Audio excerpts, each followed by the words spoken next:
everyone, and welcome to our bi-monthly Knowledge Cafe. It is really a great pleasure is to see you in this informal gathering for experts and researchers and intellectuals and educators and all sorts of NGOs, because Nasreen is here. I would not forget that. And with the cup of coffee, having a cup of coffee, enjoy your drink while chatting on issues and interventions related to education. Today, we have a very special occasion. We are having a knowledge cafe that will talk about innovations that make all the difference. And with innovations that make all the difference, we would have 3 presentations, the first of which is from Sudan. And it's going to talk about Sudan Transition Education Plan. We all know that about the sad situation of the conflicts in Sudan and how the country would try to restore the education system, get children back to schools in difficult times. And Mr. Akram Abbas, who is our national coordinator in Sudan and who is a member of the Transition Plan Committee, would tell us good news about the transition plan in Sudan for education. We would then have a presentation from our dear friend Abdul Rauf, who is the program manager and focal point for Education Out Loud, EUL, and Advocacy and Social Accountability ASA project of Café. Mr. Abdul Rauf would talk to us about education for out-of-school children in Bangladesh, how to mitigate challenges. Mr. Abdul Rauf gave the same presentation before in the Bangladesh Uptake Forum, and it was really a very significant presentation that we would like everybody outside Bangladesh to know about and to hear and to discuss. Then we have our dessert at the end of our session, where Mr. Samarth Patang, he is the communications officer of South Asia and a regional focal point for youth and education at the United Nations Office on Drugs and Crime, UNODC, DOC, Regional Office for South Asia. And he would share with us a very important and significant project intervention about mainstreaming education on peace, integrity, and lawfulness. UNODC Rise Up for Peace Initiative. It's an initiative that he was going to tell us more about in his presentation. Each speaker would have 15 minutes to tell us more about his topic, and then we would open the floor for questions and answers. But before we do that, we would have a very quick round of introductions with names and titles and countries. And I would like to start with Ms. Hiba Abdul Hamid. If you can kindly introduce yourself.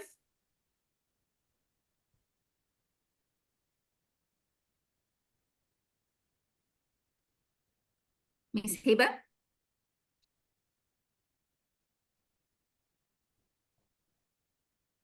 Okay, Mr. Taimur Khan. Hello. Hello, dear. Please go ahead. Yeah. I am Taimur, and currently I am studying at the Aga Khan University Institute of Education Development. And these days I am conducting a research study on exploring the nature of joint leadership at EMO school in Karachi. So I am MPhil scholar. Yeah, that's very interesting topic, and best of luck with your research. Thank you. Thank you for joining today. Thank you. Mr. Sebet John.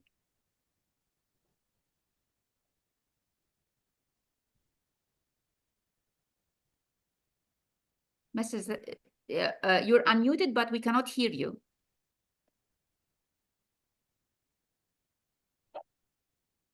All right, please try to connect your microphone, please. We would go now to Dr. Sumaira Ahsan, please. Hello, good afternoon. My name is Sumaira Ahsan. I'm working as a professor at Institute of Education and Research, University of Dhaka. I'm also working as the interim national coordinator for KIX EMAP Hub in Bangladesh. Thank you very much, everyone. Thank you for joining, Samara, and I hope things are improving and getting better and better in Bangladesh. Thank you very much. Yes. Thank you, dear. And now we have Ms. Nasreen Siddiqa.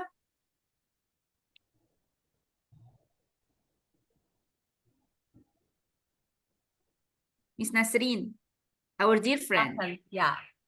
Hello, everyone. I'm Nasreen Siddiqa from Bangladesh. I'm the Executive Director of an NGO, ACS, Education and Cultural Society. Besides, I'm working as the Global Scholar and Research Fellow with the Brookings Institution, USA. Thank you so much. Thank you so much, dear. And let me say that Ms. Nasreen has helped greatly with the organization of a very big event in Bangladesh, in Dhaka, which is the Bangladesh National Aptic Forum, as well as a retreat for the team in Cox's Bazar.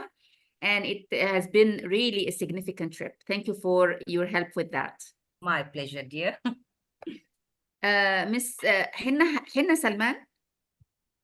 Can you hear me? Yes, please go ahead. I'm Hina Salman. I'm from Pakistan. I'm working as education specialist in one of the project Emergency in Education in Pakistan. Very, very happy to have you here in our Knowledge Cafe. Thank you for joining. Thank you. Mr. Gerald Anthony. Yes. Hi, everyone. I am Gerald Anthony from Sri Lanka. I am a Deputy Director of Education, Provincial Department of Education, Northern Province, one of the part of the province in Sri Lanka. And at the moment, I am studying in South Korea in KDI School, Public Management, Master of Public Management Administration. That is where okay. Hello. Thank you very much for joining. And Sri Lanka is one of the new member countries, and we're very happy that active participants are joining from Sri Lanka. Thank you for joining. Okay. Thank you, madam. Thank you. Ms. Fatima Hamed.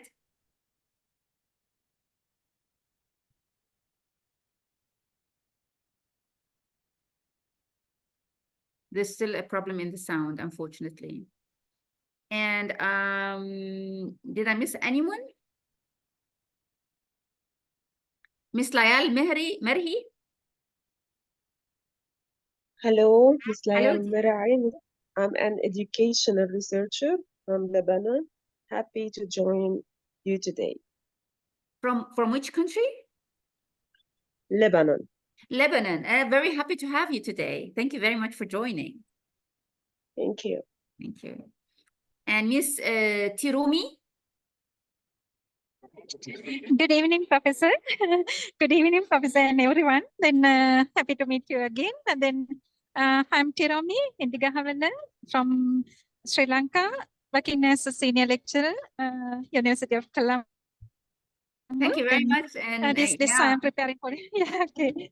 very good, very good. And very pleased to have you from Sri Lanka. And now the Sri Lanka team is growing. Thank you for joining. Yes, Thank you so exactly, much. Professor. Yes. Thank you. And Dr. Sajid, you're here. Please. Hello. Hi, everyone. Sajid here from Afghan University, Pakistan. And Dr. Sajid Ali is the national coordinator for the KIX EMAP Hub in Pakistan. And he's doing a lot of wonderful support to all of the activities in Pakistan and in South Asia region and in the world. So we're very happy to have him with us today. Thank you for joining. Thank you. Thank you, dear. And Ms. Kaniz Fatima, please.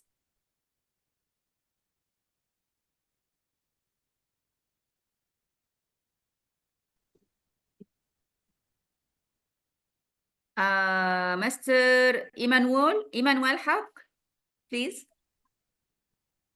Hello, my name is Kem Enamul Haq.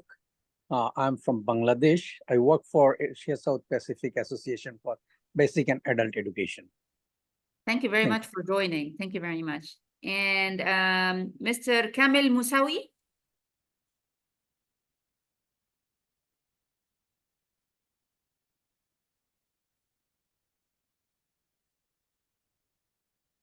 Mr. Kamil Musawi, please.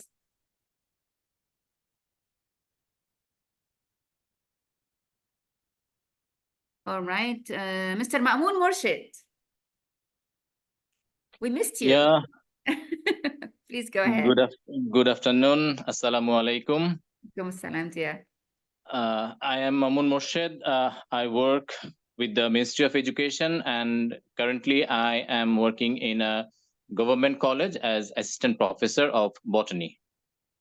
Thank you. Thank you for joining today, and it's always a pleasure meeting with you. Ms. Thank you Zahida very much. Batul, please go ahead. Hello, everyone. Thank you very much, Rasha. This is Zahida Batul, and I'm working as Deputy Director of Finance now at KIX Punjab. Very pleased to have you today. Thank you. Thank you. And Ms. Zahida Batul and Dr. Sajid Ali and other partners contributed to a very good Knowledge Cafe last time. The recordings are on the website of KIX EMAP. Please go to the website, to the Knowledge Cafe page, and then you can watch all the recordings of all the issues. All right, and Ms. Sub-Region, Mr. Sub-Region.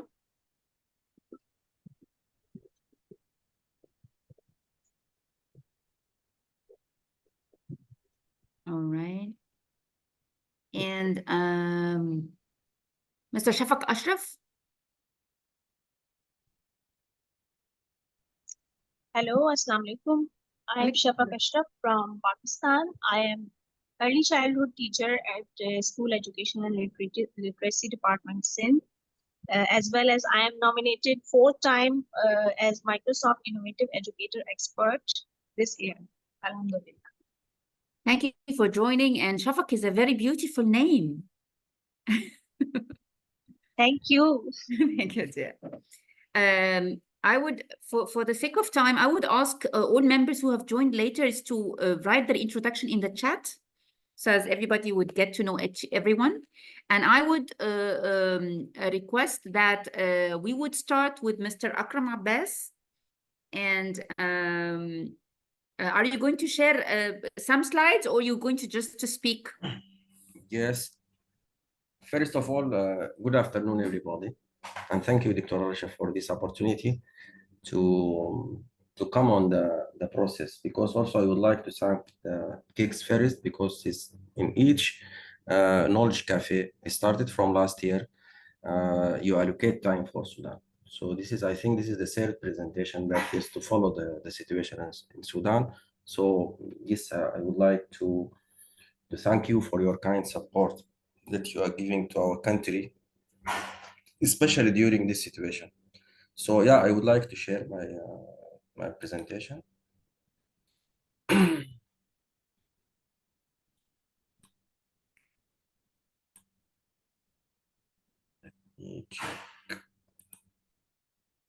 You would just request that you'd be quick, not more than 15 minutes, just to give a chance to others. Yeah, thank you. It would be, inshallah.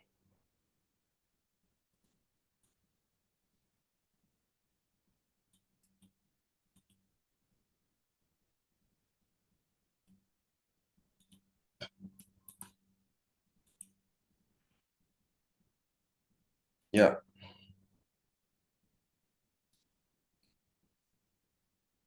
Is it clear now, Dr. Rasha, that everybody is visible? You need to put it on a show mode, on the show mode down there.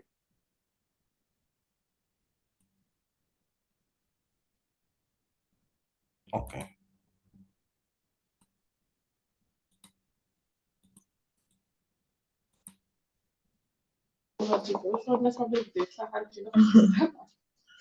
انت فنانة؟ مش دخلت الميتنج بتصور. I share it already. I don't know what's the problem there. You can share screen and then put it on the show mode. Yeah, I share it already. It's not shared now. Could you try this again, please? Yeah. Okay. Now it's. Yes, we can see it, but not on the show mode. Can you? Yes, exactly. Perfect. You are hitting the right button. Yeah. Yes. Thank you very much. Okay, so Just to start first, I guess I want to just to highlight the situation on the, I think the conflict impact on the education sector, specifically on the 2 years. I think also just to mention that it worth to mention that this conflict started in since April 2023 between the Sudanese Army Force and the Rapid Support Force. So that's impact on the educational sector, specifically that 19 million school-age children, they are outside the education system. So unaffected by specifically by the conflict implications. And majority of the schools still remain closed due to the security concern and also the issue of the human resources and teacher pays and the lack of infrastructure. Because some of those schools right now in what we so called the safe states, the states outside of the conflict zone, most of them they've been used for as a shelters, for the IDPs.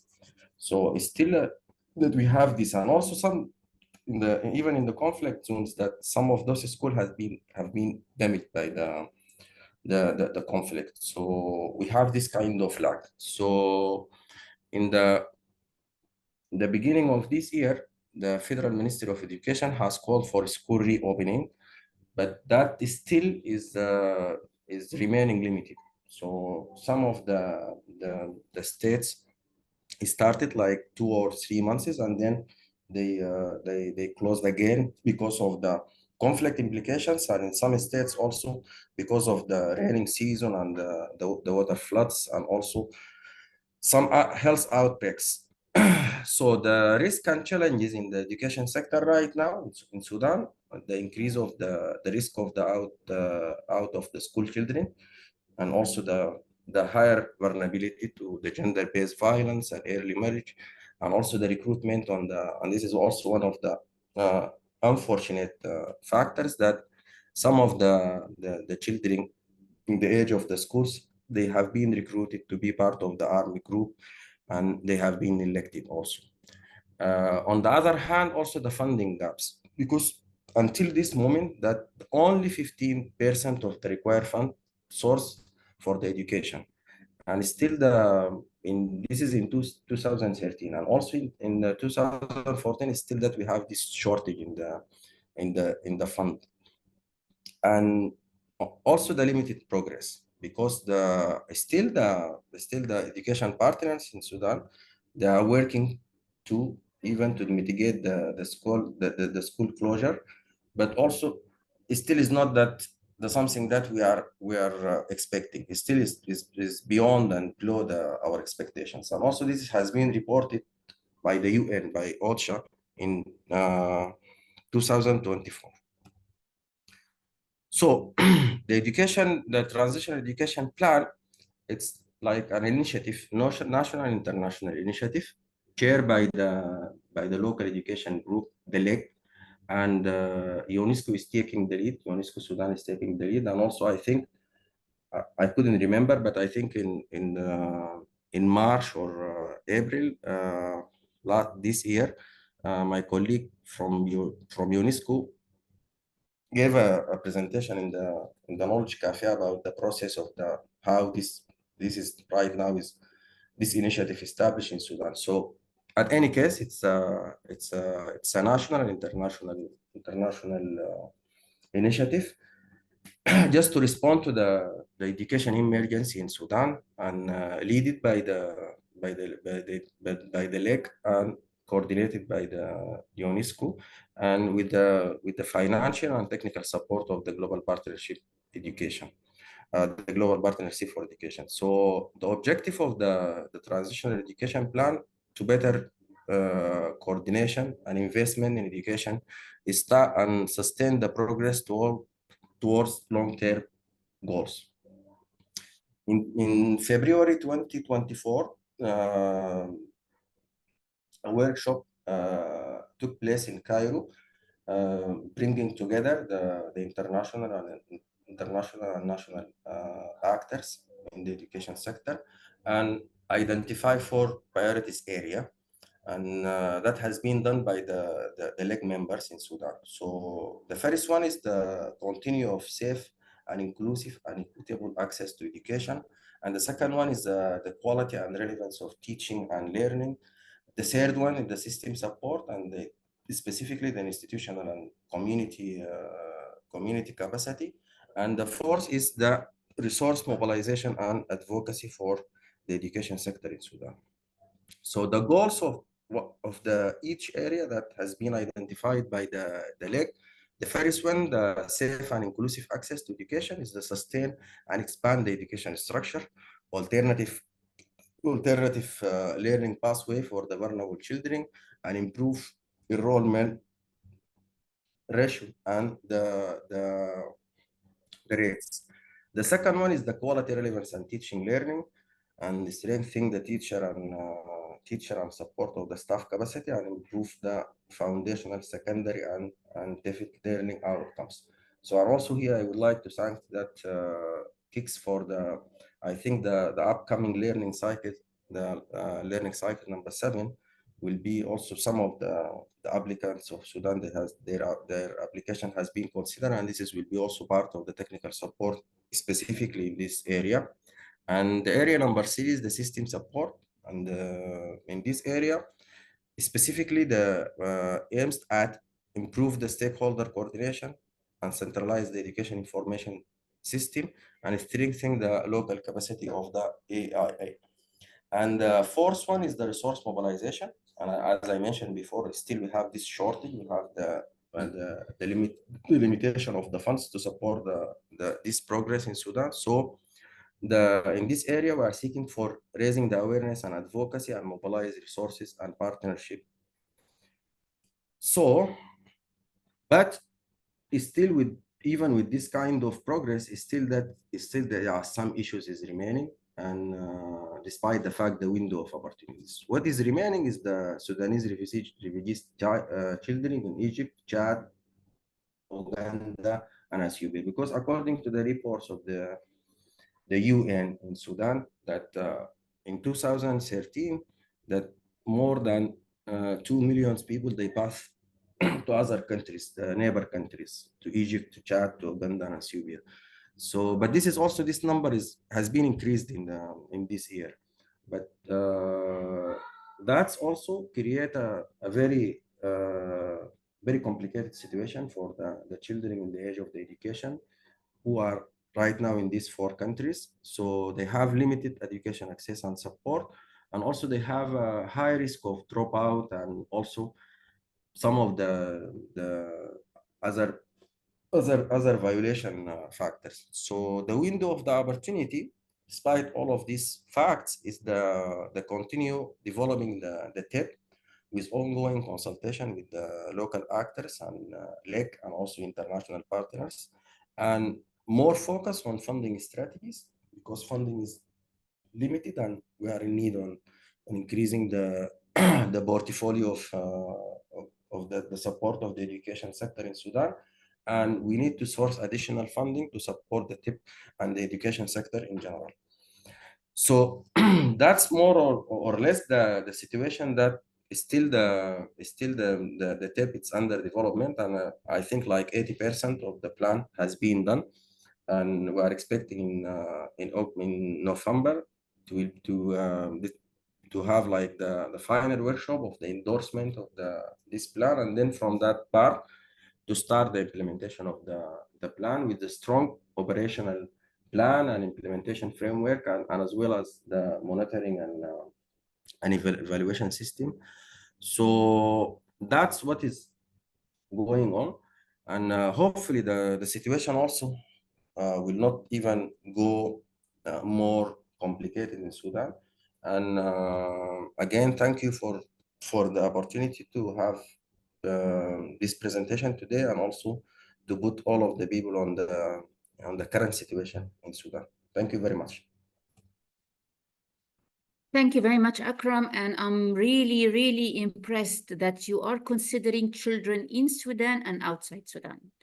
And that is really very, it touched me. I mean, that Sudanese children are the Sudanese children, whether they are located in Sudan, inside the country or outside. And it's really very important is to provide them with, it's really very important to provide them with the service and support that they need, so as when things would improve and they would come back to Sudan, they have not missed much. They would have missed, of course, because of the conflict, but they would not have missed much because of lack of education.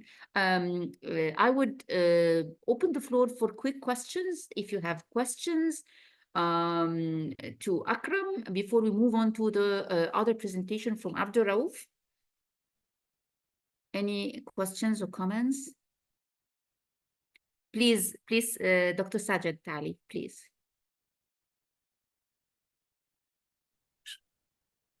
Thank you. Good to hear from you, Akram. One question that I have is the situation of higher secondary students, because many of the higher secondary students have to go through high-stake examinations, high school examinations, O-levels in some countries. What is the situation there, and how are you coping their examination within the conflict?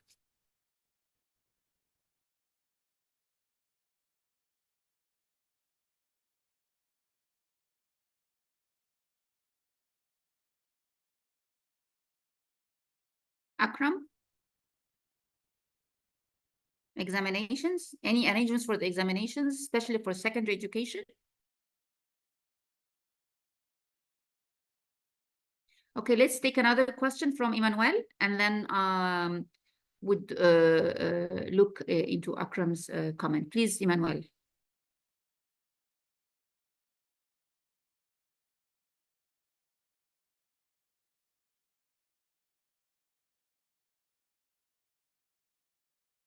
Emmanuel, please ask your question. Okay. So thank you, Akram, for the nice presentation. While listening to your priority area, it seems you have given high priority on quality and relevance. But still, countries like Sudan and many other countries, access and equity is still a big issue. And particularly the gender transformative education is a critical issue. So how do you address those issues in Sudan? And we also observe budget cut in education is very easy in the developing country when there is resource constraint. Obviously, there is budget cut in program like health and education. So how about the state financing in education? If we cannot ensure adequate finance for education, it will lead to dropout, or it will encourage commercialization of education. Many actors will find that parents has aspiration to send their children to school, but if the government school doesn't work well, the private school will expand. So how the right to education is protected in the upcoming program, or you are planning to protect in the upcoming program? Thank you. Thank you for another good question. And we would hear another question from Samarth. Please, Samarth.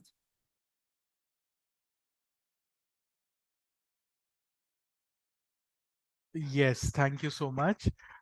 It's actually building on Mr. Huck's question, is what are the challenges you see in scaling up this initiative? What are the limitations where, when you're scaling up this program or this intervention, what are the challenges or what are the limitations you feel where more support can be given?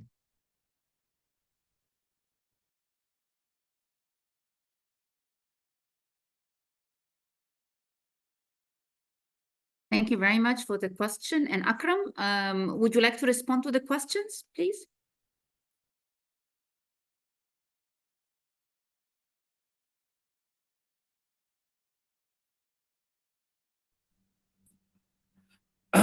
Yes, thank you very much. Thank you very much for this question. I think it's a very important question. Yeah, there was a question about scaling up. There was another question about equity and access. And yes, please go ahead. Let me start by the question of my colleagues, Sajid. So I think it's very important because this is right now is one of the very critical challenges that we are facing in Sudan. Because out of that, also this is just to put you in the situation, out of the 18 states in Sudan, because Sudan divided to 18 states. So out of the 18 states, it's still what we call it, we call it the safe states is just 60 states out of this. So the other 12 also under ongoing conflict. So what has been done until right now, the Ministry of Education, as I mentioned, they call for opening schools and also to prepare for the examination, for the uptake examination for the secondary students. So that has been first prepared to be in December last year. So, and because also of the expand of the conflict to other states also has been postponed to June. And then right now the last call from the Ministry of Education that has been postponed to November, next November. But if you ask me frankly, because I should speak frankly, I couldn't see the possibility of having this. So this is one of the challenges and also one of the threats. Because if the Ministry of Education in Sudan didn't succeed to do this examination, that it means the education system in Sudan will be failed. So I think this is it's a problem. So but still there are some ongoing consultation around this issue.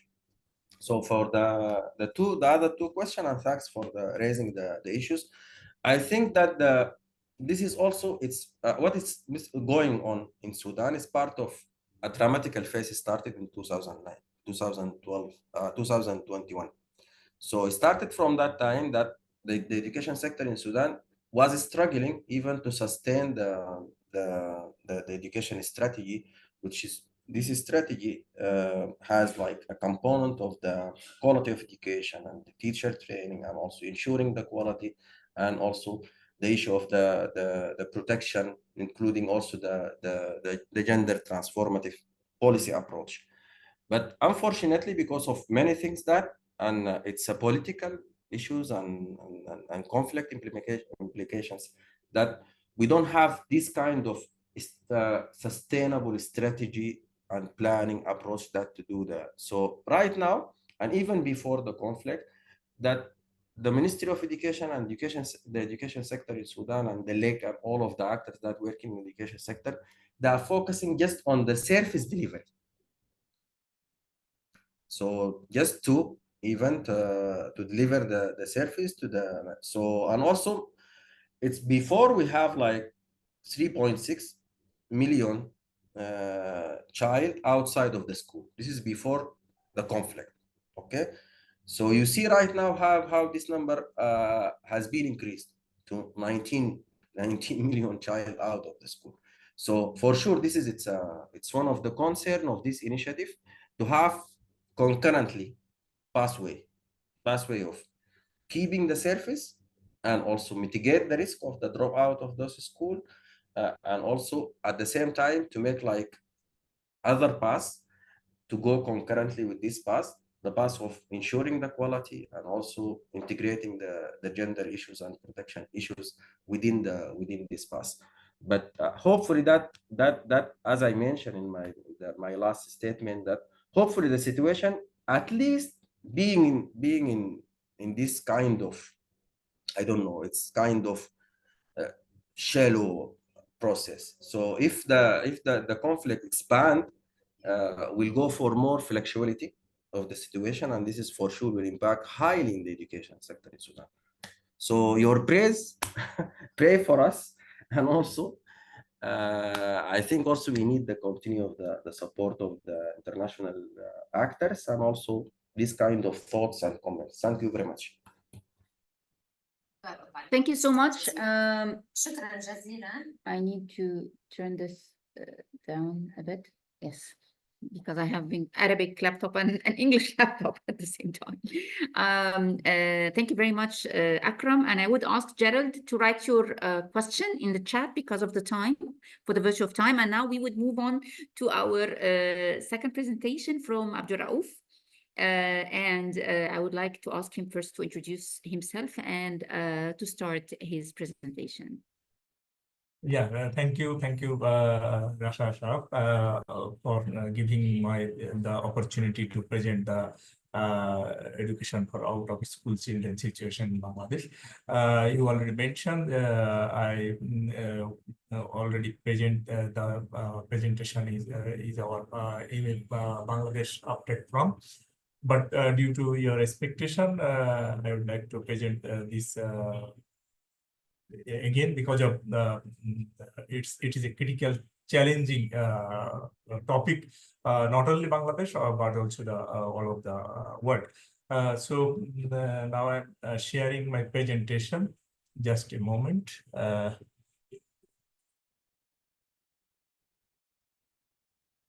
Is it okay to? Yes. Just our topic is education for out-of-school children, how to mitigate the challenges. This topic was discussed who are not the children, referred to those who are currently not covered by any formal or non-formal education system, including those who have dropped out or never enrolled in school or learning centers. Just two types of remarks. One of the not enrolled, never enrolled in schools, and one of the who are enrolled and dropped out from the systems. Now we like to share the education context of Bangladesh. All of know Bangladesh has made visible progresses for expanding access to primary and secondary education along with gender priority. But significant challenge remain for the particularly for the out-of-school children, especially for the marginalized communities. Bangladesh was ranked 101 according to the Sustainable Development Report 2023, which is overall a score of 66 out of 100. And Bangladesh has one of the world's largest education system, creating to more than 40 million students, 150,000 institutions, and more than 1 million teachers. It's a great management also. In addition, you all know that due to the recent civic unrest in Bangladesh, many communities were directly and indirectly affected by the violence, school closure, and other stress that can negatively impact of mental health and increasing further dropout rates. Before going to the situation, just I would like to share the situation the out-of-school children in Bangladesh. Before going to the situation, we know the actual literacy rate of Bangladesh. According to the Housing Census Report 2022, a total of 165 million population now in Bangladesh, where the literacy rate is 75%. It's 124 million is population, and rest of 25% the illiterate. For example, just for know the 1:4 out of 4, 1 is illiterate. So it is a alarming situation. I can share. And if we saw the age between 5 to 24, because of their now they're running to the any of institution. But the scenario is we share the 5-year scenario. If you saw the slide, the 2019 and 2023, day by day increase the out of institutions. You saw the 2023 almost 41% age group 25 to 24 that are out of school children. They are a total of 26 million children a year. But we saw that worldwide it's 244 millions according to the UNESCO report, where 26 million in Bangladesh. Just we saw the participation informal system in education. We already shared the 40 million student enrolled in Bangladesh education system. We have given the 3 years of the report by the government. It's a 2020 saw the primary and secondary enrollment and dropout, and also the completion rate.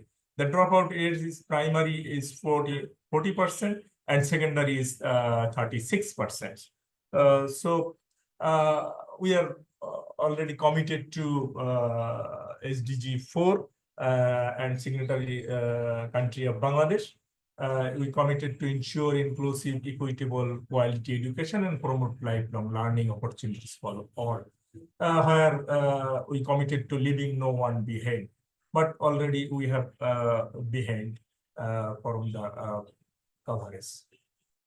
Government taken number of initiatives to overcome this situation and established a Bureau of Non-Formal Education and enactment of Non-Formal Education Act. Government also development of policy framework for non-formal educations, and government approved for the school meal policy and allocate resource for the school feeding program to reduce dropout and increase nutritional status of learner. And also government initiated number of projects during the last decade, but most of are which closed or not running. This could lead the disruption of education journey of the student and under those closure project, and also create barrier in mainstreaming them in education, skill development, or other suitable path. NGOs and others actors taken number of initiatives. NGOs taken up early childhood development, pre-primary, primary, boarding school, bridging school, and education support program for the unprivileged children, working children, street children, ethnic minorities, and mobile-based teaching learning methods also.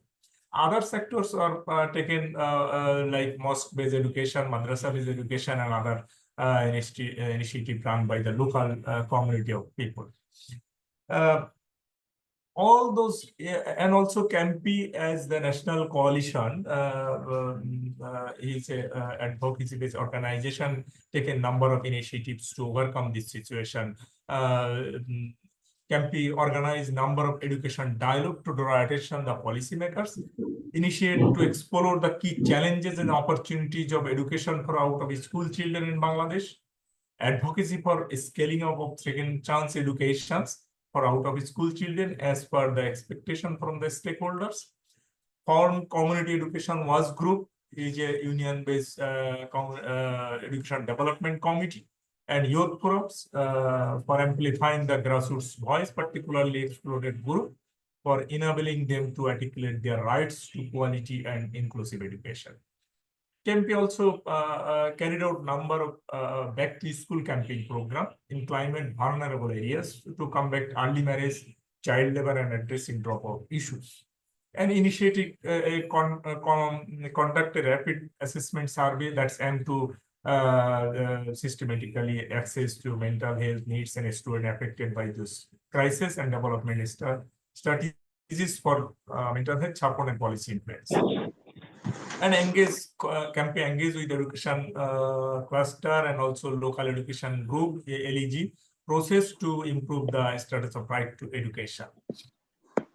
All those initiatives are to overcome the situation of CAMPI, overcome situation out of school children. But we have remaining number of challenges for out of school children. One of the economic hardships, due to the economic hardships, number of children are not enrolled in the formal system, and some of the enrolled in formal system, but sometimes after some of them, they are dropped out from the system. You saw the dropout, lack of parental awareness, geographical isolation, insufficient number of school closure, unfavorable academic calendar, migration, student and teacher absenteeism, person with disability, early marriage, impact of climate change, Adivasi and ethnic minority, sorry, child labor, security issue for girls, gender-based violence, communication difficulties, seasonal unemployment, and policy implementation. All those challenges are given to lead the out-of-school children. In addition to that, implementation of new curriculum. You know that Bangladesh revised the new curriculum, but the curriculum implementation of the curriculum is the big challenges who are lead to the out-of-school children. And access to education, we already mentioned all types of learners are not access to education because of the pocket area, hard to reach area, and others barrier. Capacity, teacher capacity is a big problem to implement the new curriculum as well as the joyful learning, to ensure joyful learning. And in infrastructure and integrate resource also, technical and vocational, and so we have a number of technical and vocational education, but yet to demand based, not with 21st century skill, and mismatch with the job market. Learning loss also is a big challenge because of due to COVID, number of study carried out from the government and also education was studies. The findings is the learning loss for the children is big challenges. And digital divide, lack of resource and accessible and affordable connectivity device, especially for the remote and marginalized areas. And education and emergencies issues like flood and other affected education in emergencies, and increase of out-of-pocket expenses for the families, and increased trend of privatization of education and commercialization of education. Who are left behind? We have given number of chart, ethnic minorities, indigenous people, domestic workers, single mother household heads, poverty-stricken, young and women girls, migrant displaced household, homeless population, LGBT, madrasa students, sex worker and their children, Chor, Haur, coastal belt area, former enclave, people with disability, hill area, tree garden area, urban slum, street working children area, remote accessible area. Some of never enrolled in formal education, or some of enrolled but dropped out from the system. All the groups are in school, but some of in school, but not learning much. And some of not transition from the post-primary level, primary to post-primary level. So all are left behind from the system. So we have some of recommendation to overcome this situation. Need to incorporate out of school children program within the framework of PEDP5. PEDP5 is a primary education development program. Now is running PEDP4. We already planned the PEDP5. So need to incorporate out of school children program for the framework because of the continuation of the continuity and sustainability of this program. Non-formal education should be implemented as and where needed, particularly focusing on pocket or deprived areas because of our challenges in this pocket and deprived areas. We have some stipend for the primary and secondary level also, but it's due to the market price, it's amount is less. So we recommended at least 500 taka Bangladeshi taka is around $5 per month per student, especially incentive for the dropout or victim of child marriage or child labor, to bring them back to school under a specific policy framework. And skill training component should be offer a range of possibilities in terms of trade and skills, levels of appropriate job placement, because of it's not a up to the mark level. Sorry. And provision of establishment expanding midday meal, particularly for the poverty-stricken and remote area, because of its tools who protect the dropouts actually.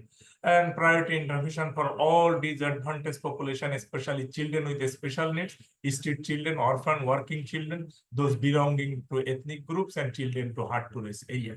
And strengthening the education recovery program with a focus on learning loss that happened during the COVID and continues. Addressing social and economic factors also, and create awareness among the people and community about the non-formal education and its positive impact on the family, community, and nations. And must be gradually increased for the investment of education, at least as per the commitment of SDGs, at least 4 to 6% of GDP or 20% of national budget, because without money cannot possible to overcome the situation. And finally, GO, NGO, INGO, and development partners should come forward to support out of school children education program. Thank you all for giving me the time. Thanks. Wow, a lot of work taking place. All right.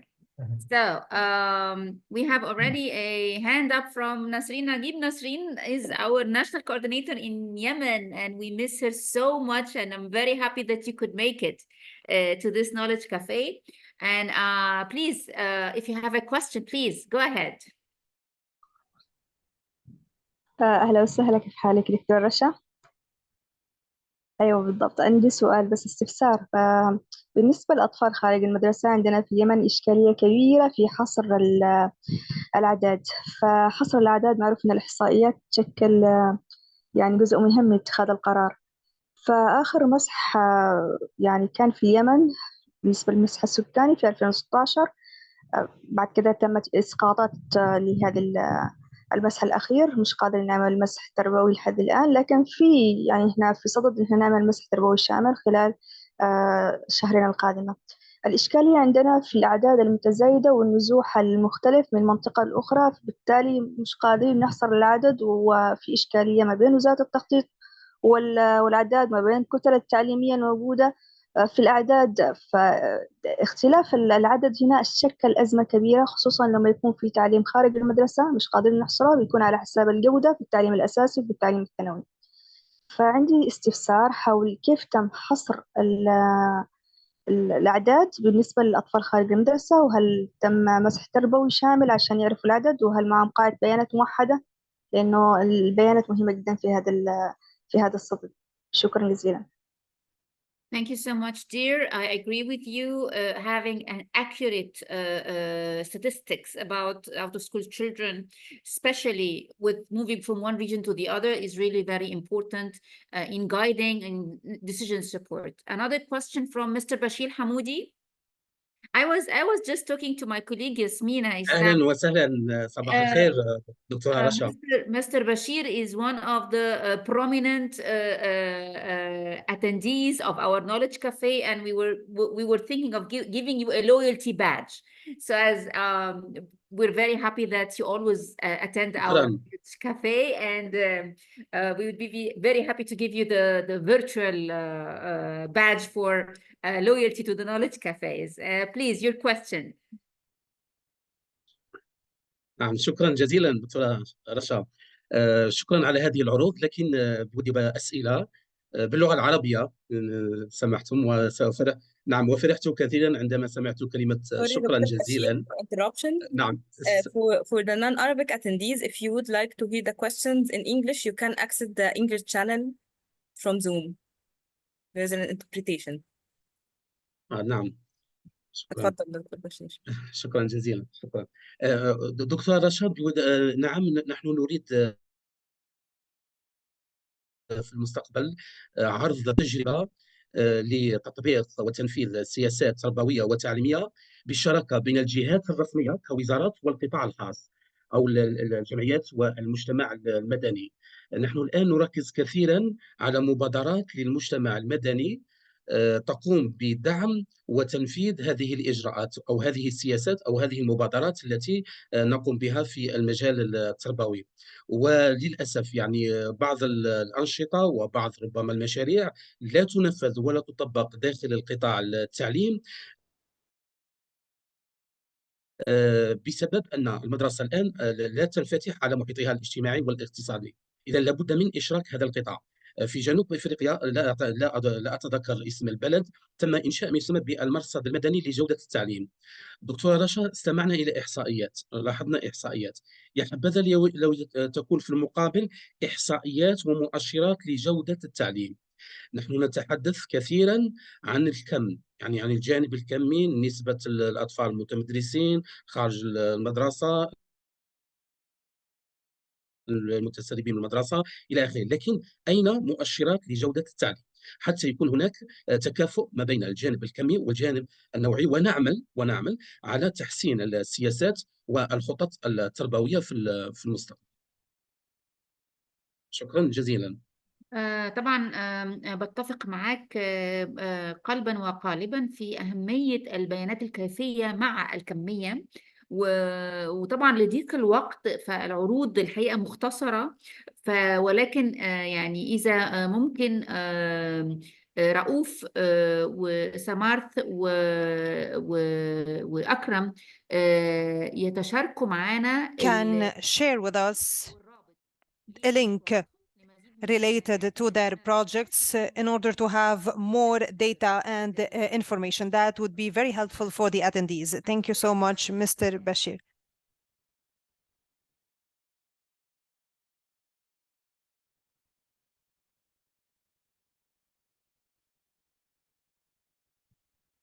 Dr. Sajid, please unmute. Yes, please unmute. Thank you. So my question is mainly to Mr. Inamul Haq, but it's a general question for all those who have this issue of out-of-school children. One of the things that I feel quite challenging in Pakistan is to identify these out of children in school. All we have is a cumulative number, a big number, which is based on some estimations of population minus the enrollment. And so, yes, and so if there is anyone who has used technology, used some innovative ways of identifying these children, because if you are able to identify those children, the next step will be why they are out of school, because everybody is out of school for different reasons. And the challenge with our current approaches is that we, first of all, do not have exact people who they are. And secondly, our solutions are generic. And that's why sometimes they hit, sometimes they miss. And there are more losses. Anybody has done any innovative practices around these, I would like to hear. Thank you. And perhaps a knowledge cafe around this, if perhaps it's a big issue, then maybe Professor Rasha, this might be a topic for next round of for Café.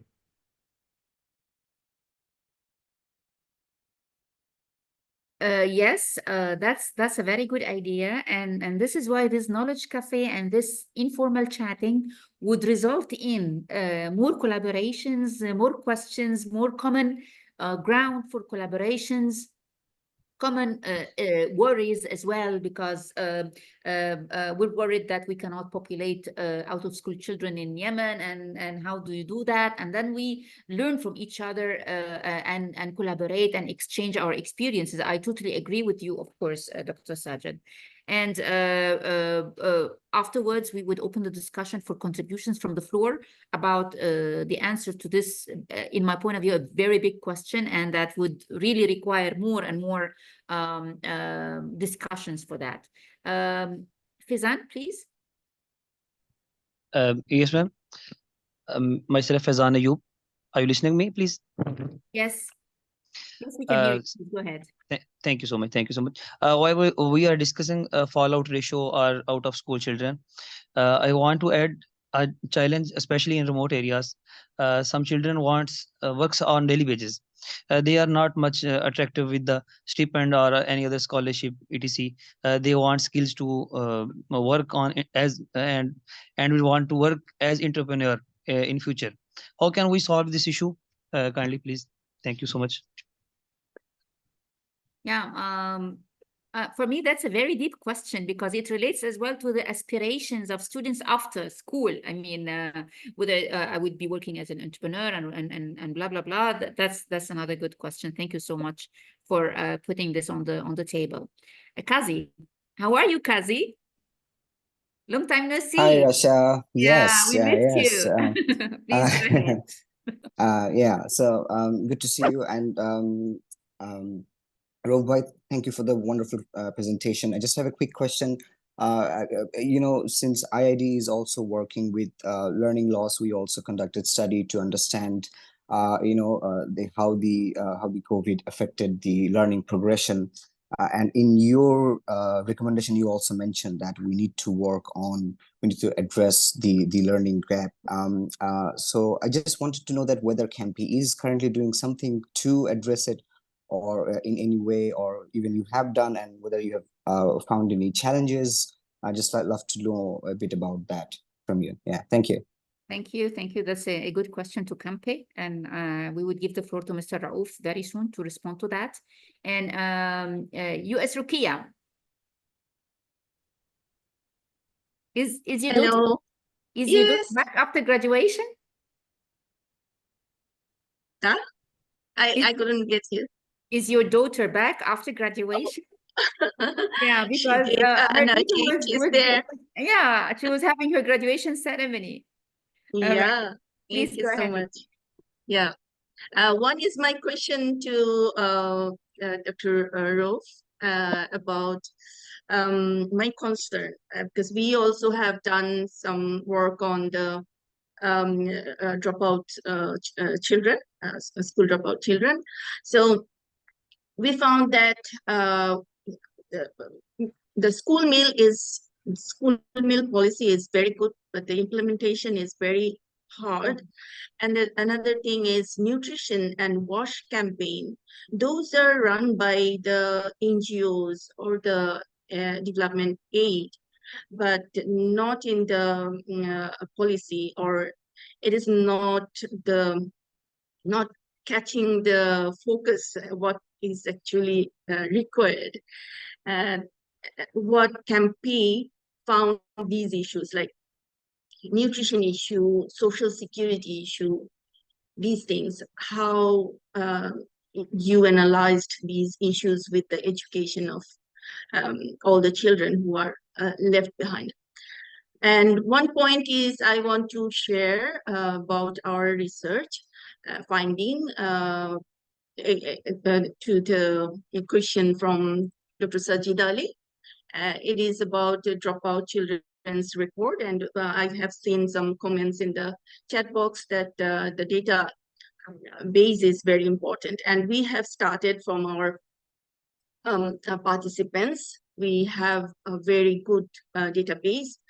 Those who are at risk of dropout and those who already dropped out from our catchment area, we have made a report and we are following up where they are going. So this is a very hard job, but it can be done if everybody wants to do. Thank you so much. Thank you so much. And we have a second round of hands. I would like to hear from Emmanuel Haq, because the question from Dr. Sajid was directed to Emmanuel directly. So please go ahead. Yeah. First of all, collecting data is really very challenging across the world, particularly in the developing world. So we often use some proxies. So maybe in many countries, dropout data is based on proxies. However, yeah. الآن اللي سمح لهم يدخلوا وبسهولة أول شيء بالتأكيد أداء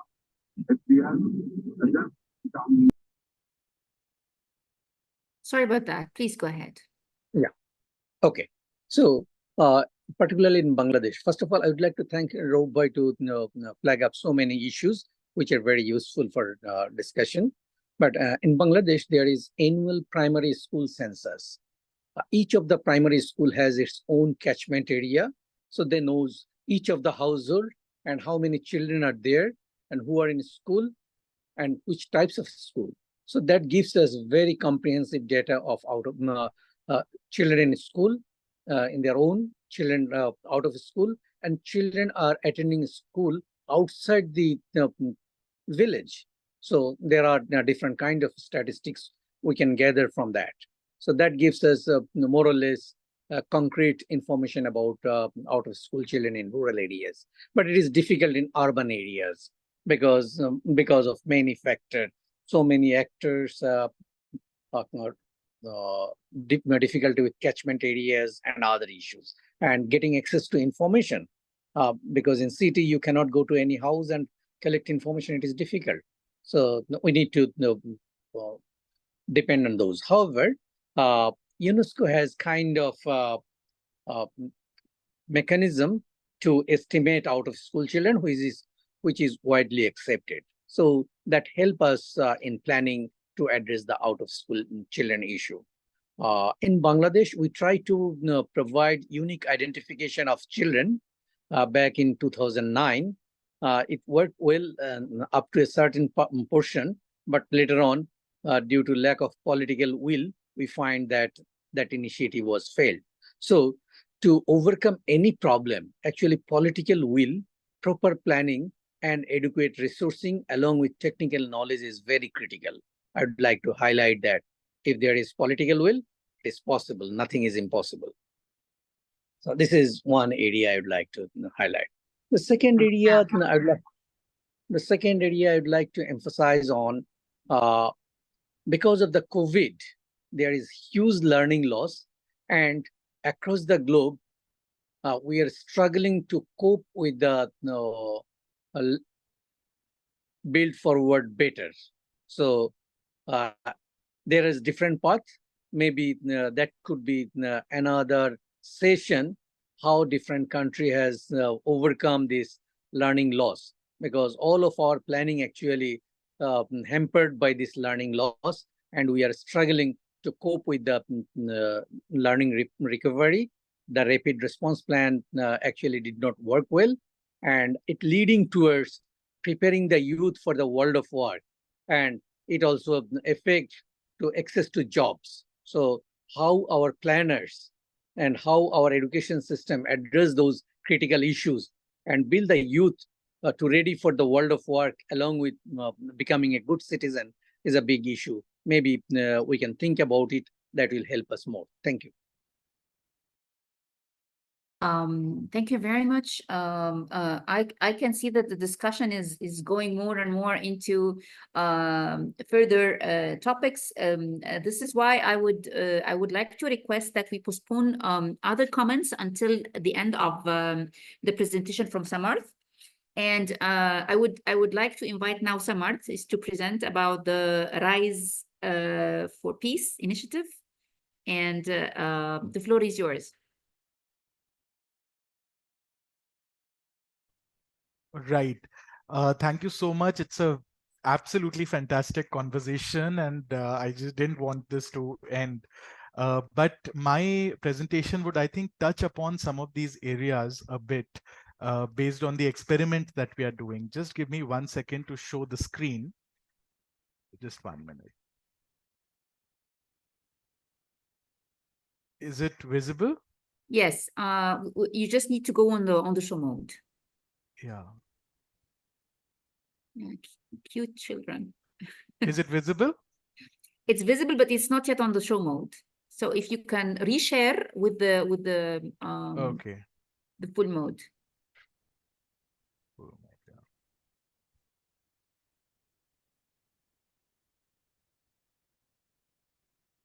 Visible, but not on the show. Yeah, yeah, exactly. Yes. How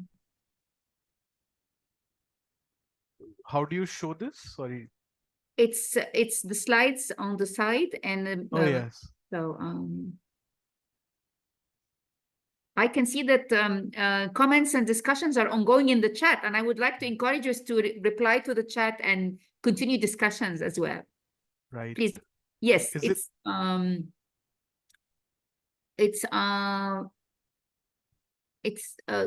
2 slides, one small and one big, but sorry. Oh, this is supposed to be 1. Yes, exactly. So if you can just go on the show mode and then reshare the show mode. Okay.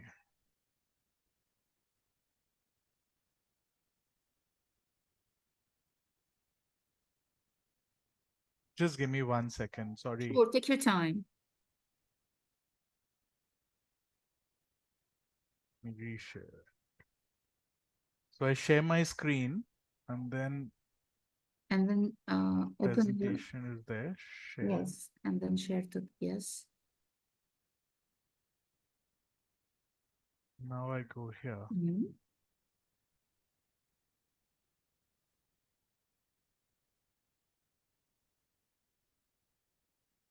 No? Does it show full mode on your screen? Yeah. It's not on ours. So anyway, let me proceed if you can see. If you yes, can, of course, of course. If you so can maybe see. maybe you can minimize the slides on the side. Yeah.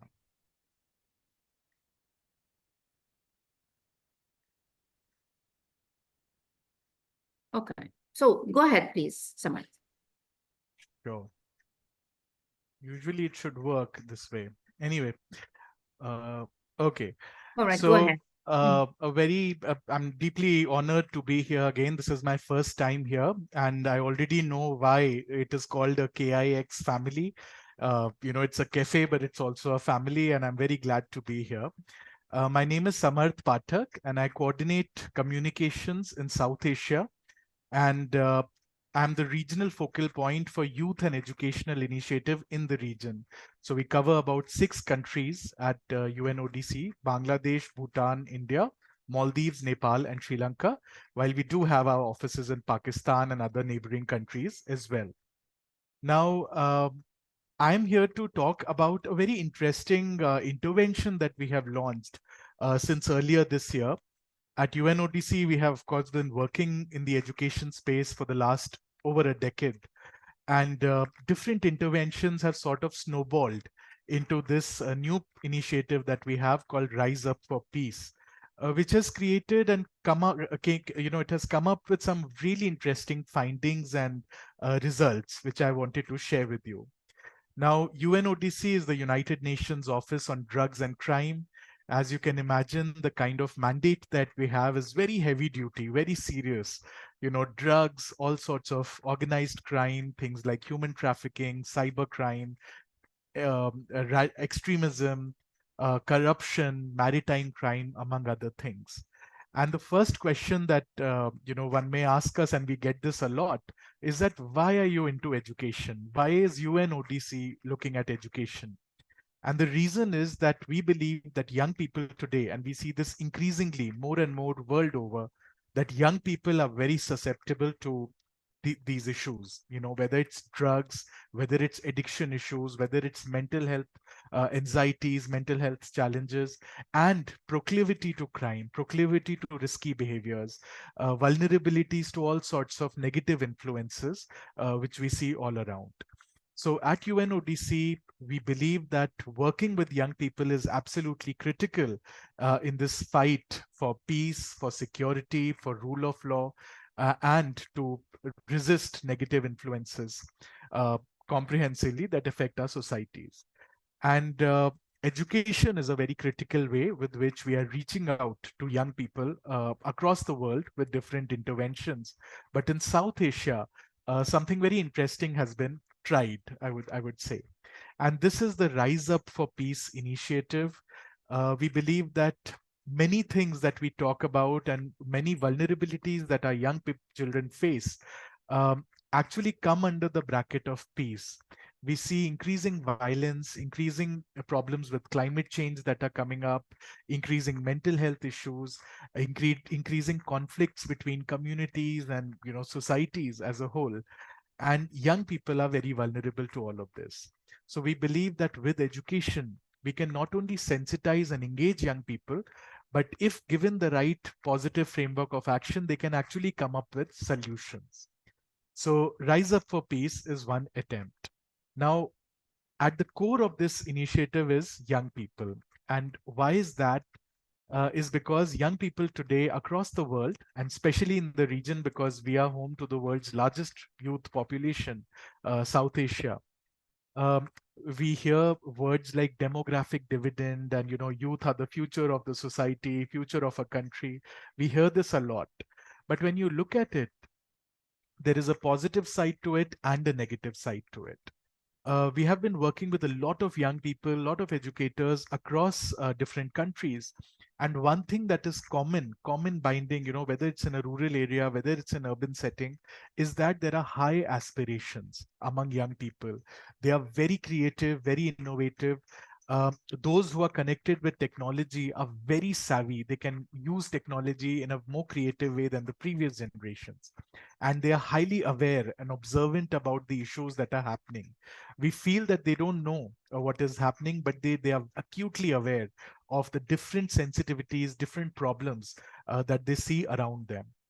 Now, the flip side of this is that they are living and growing up in a world that is getting increasingly turbulent. We are seeing violence, we are seeing conflicts, we are seeing different forms of climate change, different forms of uncertainties. And especially after COVID-19, there are different vulnerabilities that young people today are facing. And many of these, they are disproportionately impacted with. So there is a positive side to it and a flip side to it. And there are a lot of issues that we can cover under this, but I want to bring your attention to a few things. According to the SDGs report that comes out every year, we see that after COVID-19, in the post-COVID-19 scenario, the global prevalence of depression, mental health issues, they've gone up, especially among young children and women. So young children, adolescents are very susceptible now to mental health risks, which are entry points to all forms of negative influences, including drugs, including violence, including bullying and sexual harassment as well. In one of the exercises that we did with a group of young people, I'm about to show you a very interesting thing. We worked with a group of 7th grade students in India. And we just asked them a very simple question: what troubles you? What is the one thing or few things that trouble you? And we were expecting some very lofty answers, things like climate change and terror and violence and all of that.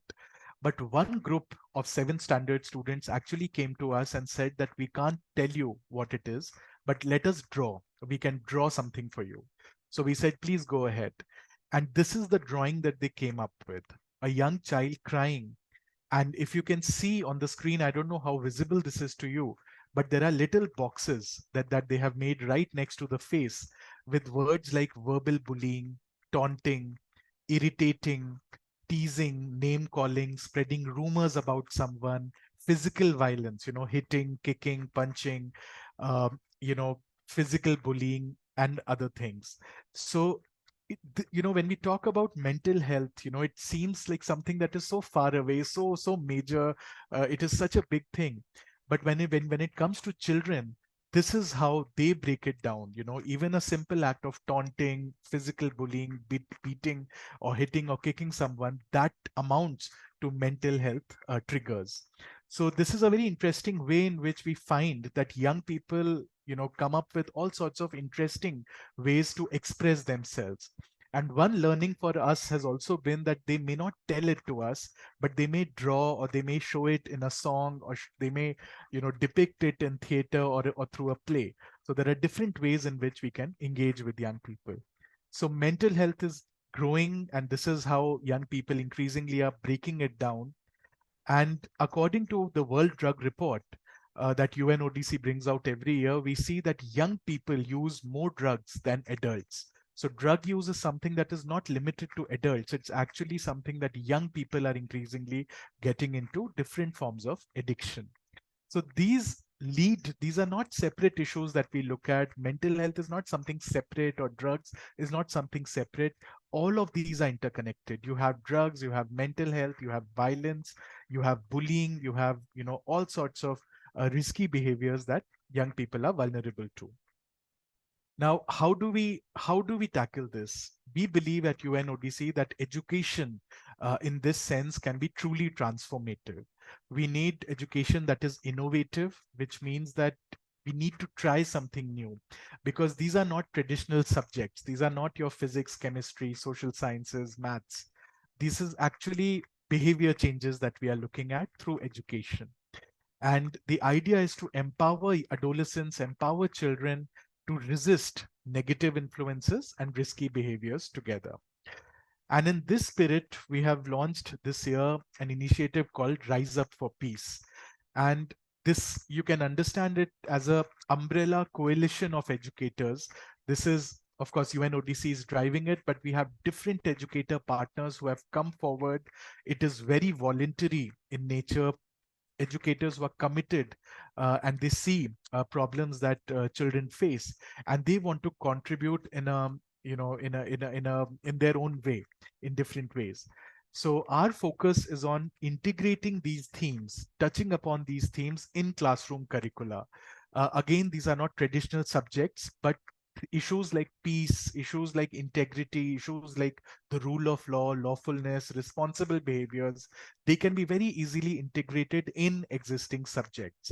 I'll be very happy to show how, even in maths, for example, we have had students who look at data, who look at and analyze data, look at numbers around these issues to sensitize themselves about these certain, themes like cybercrime, mental health, bullying, etc. The whole initiative is placing educators at the center, which means that different educational institutions take knowledge support, help each other, share ideas with each other, and work together as a coalition.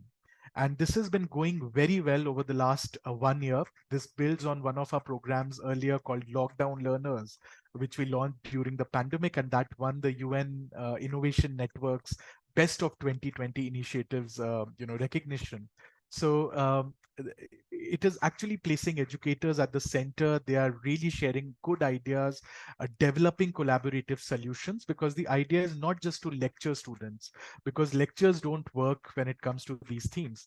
They need to be engaged. They need to be proactively treated as equal partners. And this requires some sort of shift in traditional approaches. So this cross-cutting alliance is actually touching upon about 35 countries now, including India, Bangladesh, Nepal, with different partners that we are working with. And the whole idea is to engage students in a way, in a language that they understand, in a format that they are comfortable with, so that they start thinking about one social theme that they want to champion. We have seen that most students are now looking at, they have a favorite subject, they have a favorite movie, they have a favorite food item, but increasingly they're also committing to one social cause, whether it's environmental themes, whether it's peace, whether it's, bullying, for example. Gender equality is increasingly coming up from students. They want to do something on these themes. So we get them engaged on these particular themes that we have around SDG 16. Looking at different themes related to peace, integrity, and lawfulness, and getting them hooked, getting them inspired on one particular theme. This also requires continuous capacity building of educators, because this is not what we are looking at, is not one-off solution. It's not like we do one event and then we disappear. It's a very series-based continuous approach, so that students know that, okay, every month, or once in 2 months, or twice in a month, somebody from the UN or experts would be coming to us, talking to us about these themes, and we have to come up with solutions. And why this is working so well is because increasingly schools and students are looking at visibility. And that is what UN platforms, including through UNODC, we bring to the table. We are providing knowledge support, cutting edge, free of cost educational resources to different educators, educational institutions around these themes, because students need to be sensitized with the correct tools, correct knowledge. And then we offer a platform where all the good practices can be showcased and highlighted. So it brings great visibility to not just the student, not just the educator, but to the institution, the school itself. Two things that are working very well is the power of peer-to-peer influence. We have seen that in a class of, say, 50 students, even if you can have 20 students who commit to one social cause, say in a class of 50, 20 students commit to gender equality, bridging gender divides, it automatically has an impact. Each student, takes it on themselves to get other friends involved, get other classmates involved. So the power of peer-to-peer influence is high. We have created communities of young learners dedicated to one social cause or the other to promote peace and harmony. And activity-based learning is very important because these are things that you need to nurture within you, and you can nurture only with experience. So there is a lot of scope for experiential learning, but what we try and do is make it meaningful for the young learner. And how do we do this? By not dictating terms to them. So we let students come forward, take charge of how they want to work around these issues. I'll give you an example.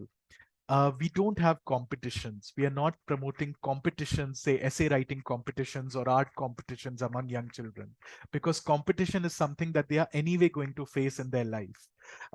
You have exam competition, you have professional competition.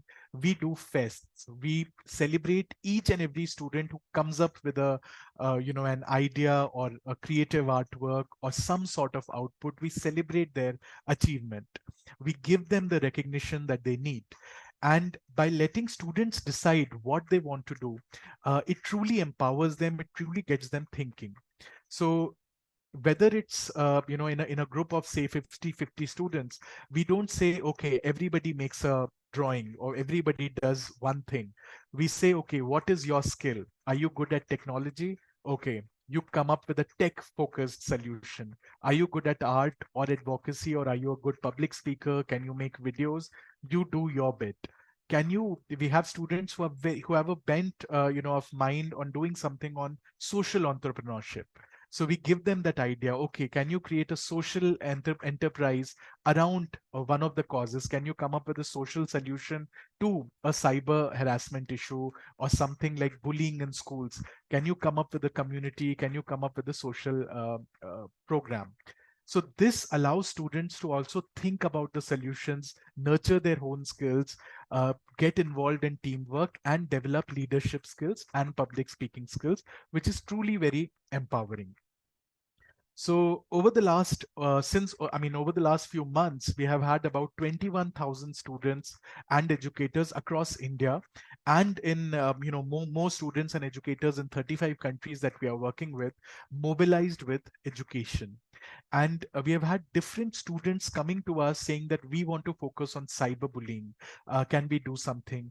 Can we do something around stopping bullying in schools? Can we come up with a students' council with different activities through the year to take a stand against bullying? We have had students coming to us saying that we want to work on anti-corruption related themes. So one thing that we have had is, students learning. We have something called the Right to Information Act here in India. So they learn the RTI Act and then they go to their communities and teach them. We have had students who have created beautiful work around inclusion in classrooms, which I'll just share in a bit.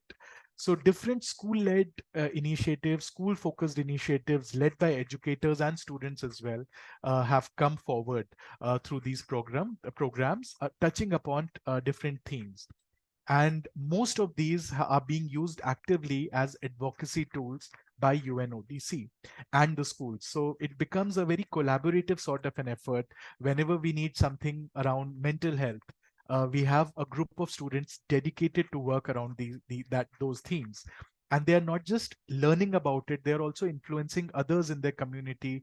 We have had students who are talking about mental health issues with their peers, with their families, with their communities as well. So a range of tools have been developed. At the same time, we are also working very actively with educators and educational leaders themselves. The idea is to bridge divides. In a country in South Asia, and we have so many educators from South Asia here, you would appreciate that South Asia as a region has different forms of inequalities. And the whole idea is not to, focus on one segment, but actually get different segments to work together in collaboration. So we are trying to go away from the cities, getting into rural areas, getting into tier 2 and tier 3 towns, talking to educators about what can be done, what kind of challenges young people face, and how do we develop collaborative projects around it.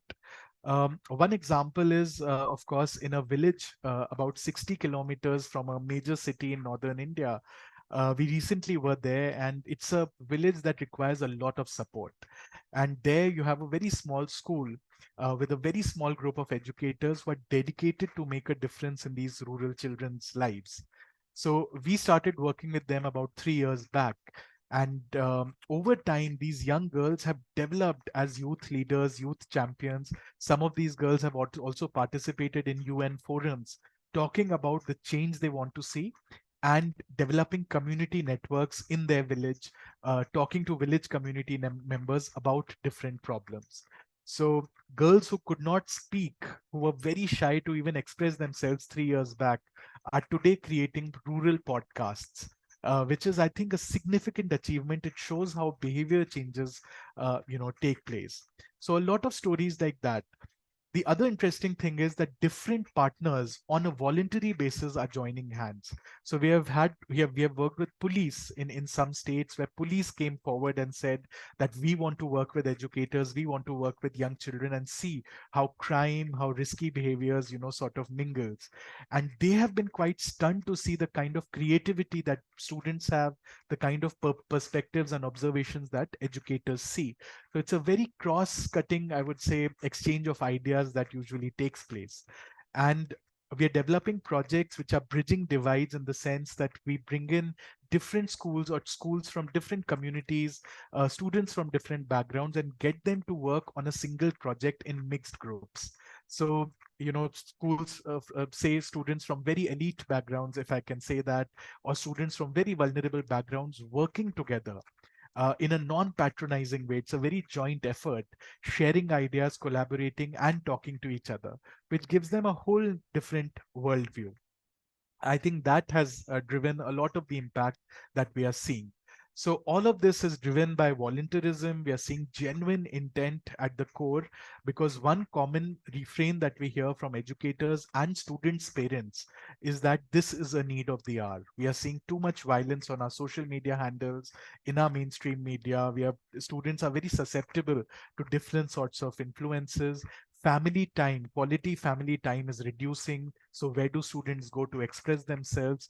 And so this sort of an initiative where students can express themselves, talk with each other, get ideas, get correct knowledge, is very useful. So this is something that has created a community, genuine community of learners and collaborators. One example, I'll quickly end, in 2 slides, but one very interesting thing that has happened is inclusion.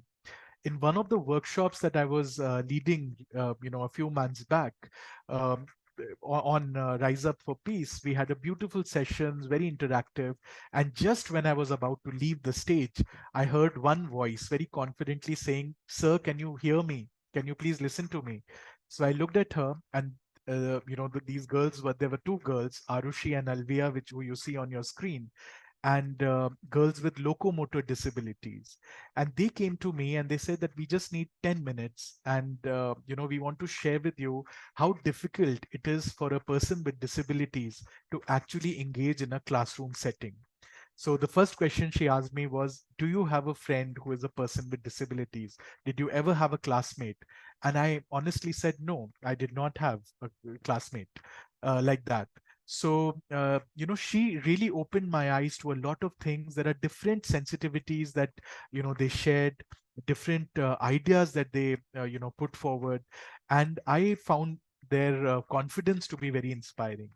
So we started engaging with them on ideal classrooms. So they have been leading sessions with us, with educators, with school owners, with educational leaders, on what an ideal classroom should be like, and how disability inclusion should be at the core of it. How should peers engage? So she has had sessions with students as well as educators, and both of them are very high on emotion. They really touch your hearts. And we have had students who come to us saying that this really opened our eyes, and we would like to do something around inclusion in classroom. even moving beyond, disability inclusion. And I'm very pleased to inform that they are now leading a separate social initiative in support of Rise Up for Peace called Enable Education. So this has become their lifelong mission to, create more sensitive classroom, more sensitive schools, and we are supporting their journey.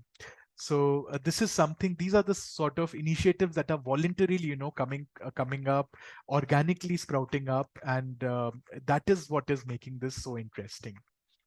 Lot more stories, and children using theater, children using art and crafts, children actually taking out rallies. There's a run for peace that has happened around peace and lawfulness. Students actually taking charge and saying that we want to promote these causes in the wider community, using all sorts of different creative tools. But one story I would like to share with you very quickly is on the top left of your screen. You see a young girl, holding up a check. And this was a young girl, that we have been working with. Her name is Tara, and she comes from one of the states in Eastern India, very economically vulnerable background. Now, she wanted to play sports. She's a natural born athlete. She can play football. She can run. She can, really, she's born for athletics. And she really wanted to play soccer in her school. And one of the days, she came to her parents and she said that, I really want to play football, but the school uniform would, have me wearing shorts. There is a t-shirt and a shorts, that is the uniform. And would you allow me? So the family said no. The community, it said no, we won't let you wear that. So she was very down, she was like very disappointed, very sad. And, we got in touch with her through one of the educators that we are working with, very passionate educator. And she told us about this. So through the sessions, I don't know what happened, but gender equality really, inspired her. It really, there's something clicked in her mind when it came to gender divides. And she said, I want to do something around this. So she created a network of like-minded girls in her community. They went door to door, convincing different parents, convincing their families on, what they wanted to do. And eventually the family and community came around. Today, she's a star player, not just in her school, but in her district. And she's aspiring to play at the state level. And recently she was awarded with a check prize, a prize from the state government for her sports and sporting abilities. So these are the sort of empowerment stories that are slowly coming forward. So every month we have regular dialogues with different educator partners. There's sort of a informal meeting where everybody shares ideas, everybody receives and contributes to monthly lesson plans that they want to incorporate in the classroom, whether it's on mental health, whether it's on anti-corruption, whether it's on drugs and health, whether it's on mental health, different themes that we have come up with. And through these, we convene interactive workshops, a series of continuous workshops aimed at young people, aimed at students across secondary level, I would say. So from 6 standards to 12 standard. And through these, we collectively create collaborative initiatives at the school level, whether it's, say, a yearly theater, if they can come up with, or some sort of social initiative that they can contribute to. And there's a lot of cross-learning that is emphasized through these programs. So I would love to have your guidance, your insights as well, and your participation in this program. It is really creating waves, and this is a way in which impact can be seen among young people. Yeah. So thank you. With Thank that, you, Kumar. yes, Yeah, with that, I conclude. A very small story I would just like to share. Just give me 1 minute. Last year, I was in Japan, and we had a very important intergovernmental forum on education. And you had very senior policymakers there, educators there, educational leaders there, and all of us were discussing different themes related to education. And at that point, a very elderly Japanese educator, she actually walked up to the stage, took the mic, and asked one very simple question. In one word, how would you describe the role of an educator in today's world?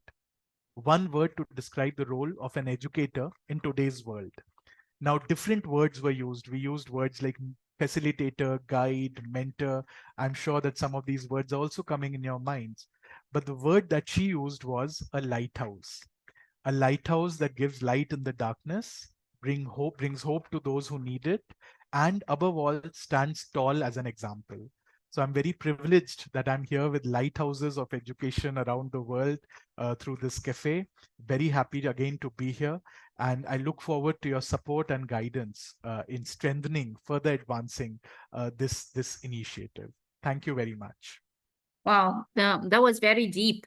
And it would challenge minds is to hear those stories and to know how profound the impact could be on students and how it's life-changing experience, you know, such a great initiative. I can see some hands already there. So we would start with Mr. Bashir Hamoudi. Please go ahead.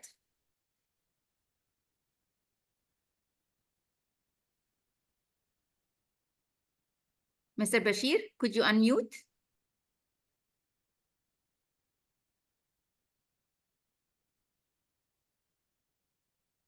All right. نعم شكرا. Yes. شكرا. Okay, please. Thank you so much. شكرا جزيلا. شكرا بروفيسور سمعت على Thank you, Professor, for this very important intervention. It is a great experience, and you have talked about great practices in order to reach SDGs and peace, mainly SDG 16. And we have a UN report saying that 2/3 of the goals are moving very slow. Others are not achieved yet, and others are in an opposite direction. It is a very worrying report, and we know as well that the UNESCO evaluated the progress of the SDG, and we have received this document and the data accumulated up to August 15. And in October, we will be having a general report related to the SDG. I do believe, Professor, that the initiative is very, very important, and that the SDGs cannot be taught only in school, but in school and outside of the school. And the models that you have showcased are very important. But can we mainstream this project, and can we have a platform for peace, for upholding peace, or maybe an award for peace given to a child? Maybe a child will express about the peace through a song, through a drawing, through music. So can we, Professor Smart, expand this initiative to reach other countries and have other children have the same opportunity, and organize an award, maybe by your side, the award of peace given to children? هل يمكن ذلك؟ وإذا Is سمحت it لي possible? And Dr. Sharaf? Just Dr. Bashir, Samart, you need to be on the English channel to hear the translation for English. All right. So, yeah, there is a globe and go to translation and Sure, then sure, choose interpretation and choose Got it. English, okay? Got it. Sorry, أعيد المداخلة. معلش باختصار لو سمحت. أعيد مداخلة باختصار. جميل جدا. أنا أتحدث عن تقرير منظمة الأمم المتحدة وعن So I was talking about the UN report related to SDGs, and as well the document issued by UNESCO, and I was asking you if it is possible to expand your platform, your initiative, and if we can organize an award dedicated to children, a peace award, a yearly award given or dedicated to children. Because, as you know, children can express peace in different forms. I am the head of the UNESCO club in Algeria, and this year, during the International Day for Peace, we didn't organize like lectures or conferences with children, but we have organized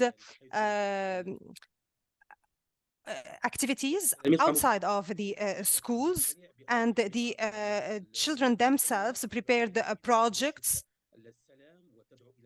related to peace. They have asked for peace through different activities, and we were able to use as well the AI and to create a video of children wearing different traditional costumes from different countries to talk about peace around the world.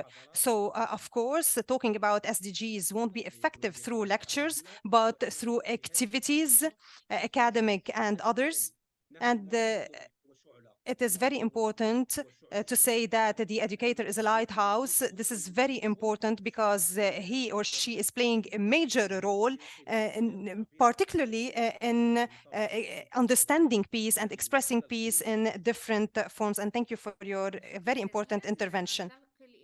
Dr. Mahmoodi, thank you. Sorry. Yeah, Samarth, we take all the comments and then you reply in one go. All right? Can we do that? Yeah. Yes. Okay. And Raouf, please. Thank you. Thank you for nice and comprehensive presentations. You all of know Bangladesh now facing in this challenge because of the political unrest and also climate change effect. The mental health issue is now Bangladesh is challenging. Campi, with support from Brack University, recently working on these issues. The practical experience for to collect the data for the mental health issues is more critical because of we've seen sometimes the respondent are not willing to interest for their opening for giving their actual data. So question is, what is the way to collect actual data or actual situation for the mental health issues? Thank you. Thank you very much, Raouf. And Kazi?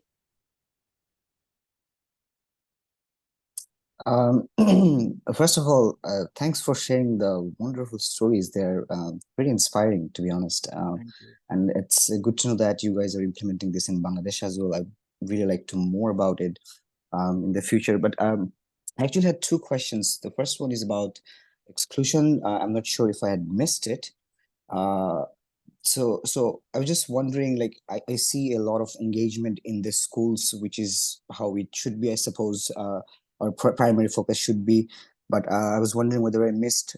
What are you guys thinking about, engaging with the children who are, out of schools? And the second one is, it's more of an operational question. So I see that there's a lot of organic, this spirit of organic collaboration between different stakeholders, right? There's teachers and schools and public and private schools. So in my experience, while working with schools, I've seen that, I've met a lot of teachers who actually want to do a lot more for their children. But sometimes what happens is that they're heavily burdened with their day-to-day tasks. So sometimes what happens is they say that, okay, this is a really interesting project. I really want to get on board, but I need to think about whether I have the time to, add more to my plate. So I've personally faced that while talking to the teachers and working in different projects. But I'm pretty sure this collaboration needed a lot of support from the teachers. Wanted to know how you actually addressed that or how you basically tackled it. Thank you. And thank you again for the beautiful stories. Yeah, very inspiring. That's a wonderful question, Kazis. Thank you for that. Can I ask you? Yes, please, of course. If any of the South Asian countries are interested in this initiative, like what have happened in India, we want to transfer the good practices to Bangladesh and to Maldives and to Sri Lanka and to Pakistan. I mean, what would be the way for that? Yes. Okay, so we have two more questions. One more question from Akram, and then you're good to go. Sure.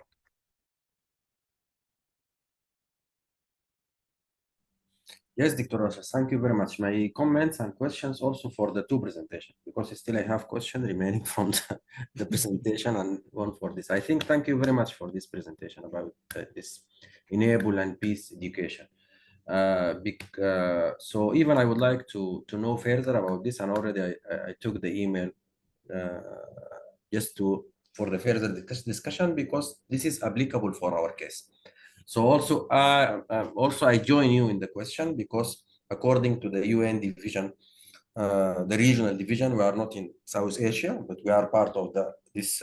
So would like to know in our region, according to the division of the region on the UN, that the Sudan can join such initiative, or just to bring the best practice to Sudan, because we have like a foundation. We had a very fantastic and very impactful project by British Council in Sudan, funded by the European Union, about the peace and education. But this is specifically was focused on the higher education. And the result, the project ended right now, I think 1 month before. So its impact, I think also, it's very fantastic and very useful for the university student. But I think it's useful in this moment to replicate this kind of best practice in in the general education.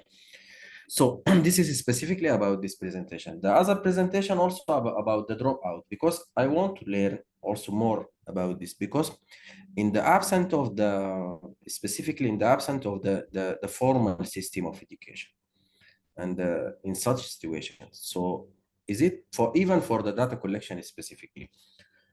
Because sometimes the socio-cultural factors and the socioeconomic factors is also like a challenge facing the data collection. So we are usually using the approach of the community engagement, give the ownership to the community, specifically in solving these problems of the dropout of the schools.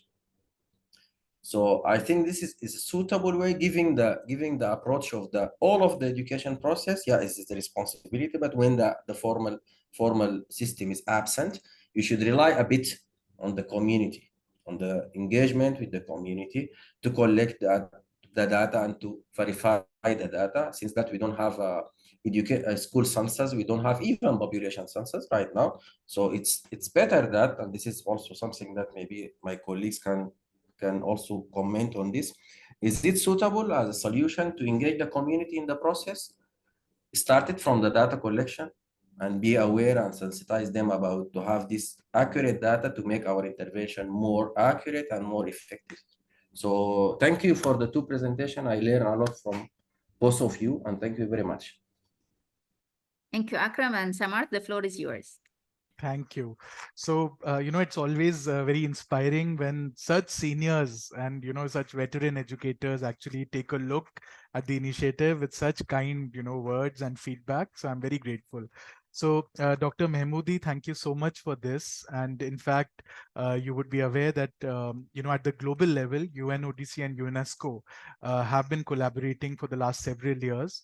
In fact, there are some handbooks for secondary grade educators and primary level educators, which were created through this collaboration between UNESCO and UNODC, with activities that that educators can take to the classrooms. So the one challenge that we see sometimes is that, the tools are there, the different resources are there, but somebody needs to be there to handhold educators, in the sense that, how do you actually take it to the classroom? Because as I said, these are not traditional subjects. So I'm very glad with your interest, and we would be very happy to explore, ways in which these efforts could be recognized, especially coming from students, because truly these initiatives are empowering. We see how students enjoy doing this. It's also not a one-day thing or a two-day thing. Sometimes it takes about 4 months, 5 months. And that is enough, because students are not hearing a few words very often that perhaps our generation, or, you're all senior to me, but your generation heard, words like peace, ethics, integrity, acting with respect, acting with harmony. Those words are not getting into the minds of students anymore, young people, because they have different sorts of information. So if they are committed, if they are working for 6 months on one particular theme, hearing constantly words like justice, peace, ethics, we must act for the rule of law, this actually plays a, this actually comes in their mind. This actually then translates into their actions as well. So I'd be very, very honored if we can see a way in which we can join hands, recognize these efforts. You mentioned an award.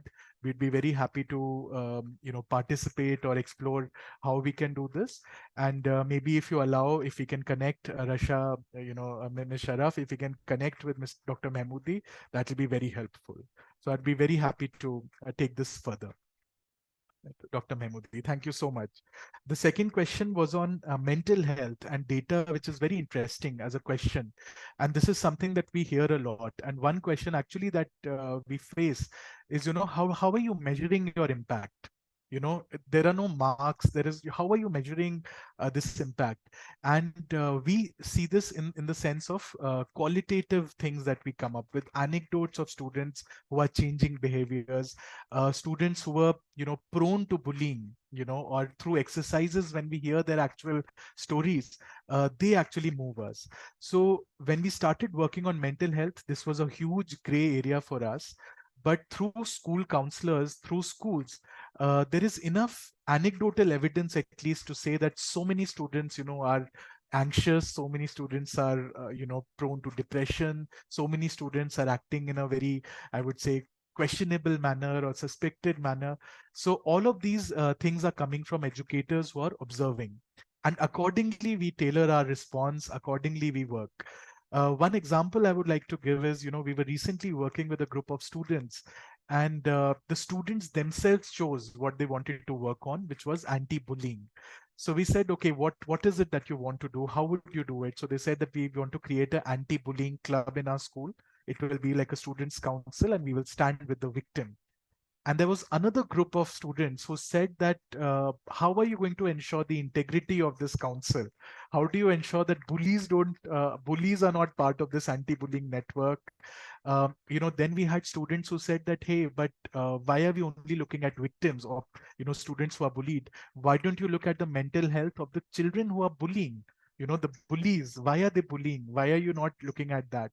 So those sort of things come from the students, and then we get to see, some incidents that have happened in their lives, some things, because students open up through these conversations when peers are leading this. So this is how we are sort of gathering data. There are some organizations here in India that are working around mental health data itself, but a lot of this anecdotal evidence comes from the school. For example, some of the vulnerable students that we are working with, they have a whole different set of issues. We have been working with boarding schools as well, where students are staying in the school. They have different mental health vulnerabilities that they are coming up with. So one rich source of information for us is the school counselor or the educators who share these anecdotal stories with us. But this is an area that definitely needs a lot more improvement and a lot more institutionalization. And that is where we should all, sort of join hands, because this is so interesting. And this is something that is universal. This is not just happening in, one country or the other. I think this is happening everywhere, you go today. The third question was on out of school children. I'll be very honest with you. We have not been able to touch the out of school children so far. So far, we have been working with marginalized groups who are in school, or schools which are lacking in resources. They don't have anything, or teachers with limited capacities, or schools with limited resources, but we have not been able to tackle out of school children. That was not in the purview for Rise Up for Peace, but we do see the need.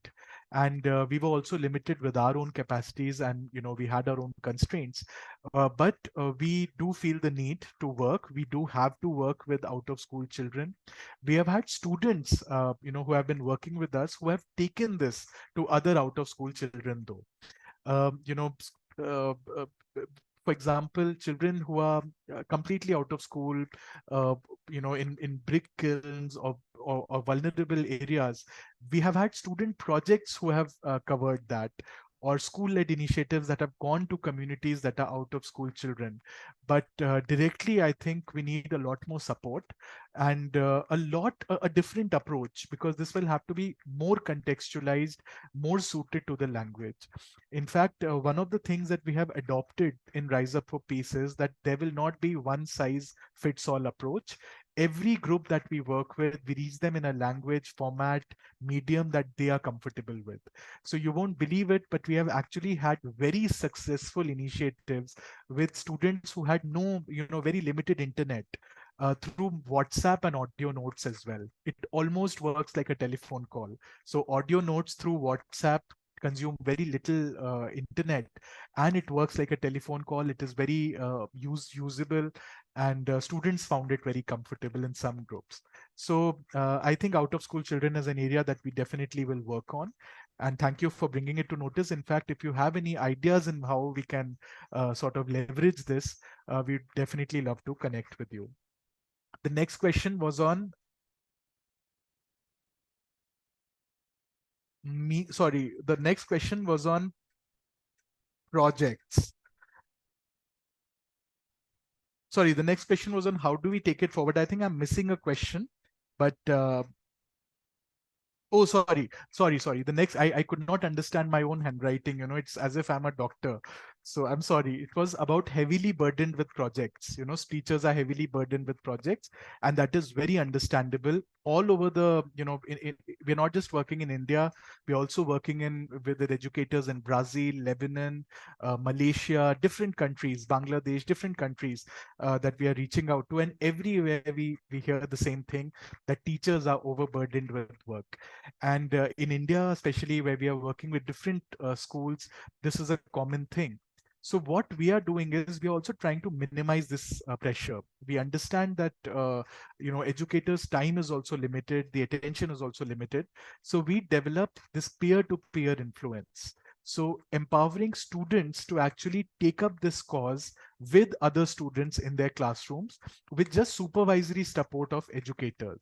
So, if in a school we have 1 or 2 educators, they don't have to be regularly engaged with us. Once a month or once every 15 days, we connect, we share ideas, we talk to them. They just oversee the whole thing, but it's actually students who are leading the show.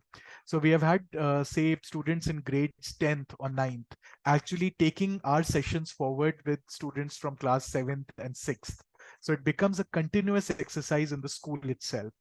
Going through the school clubs also is a very interesting way to do this, because there's continuity. Students take charge, students plan everything, and teachers are there just for the oversight, I would say, or just as a supervisor, because we are conducting the sessions in the presence of an educator.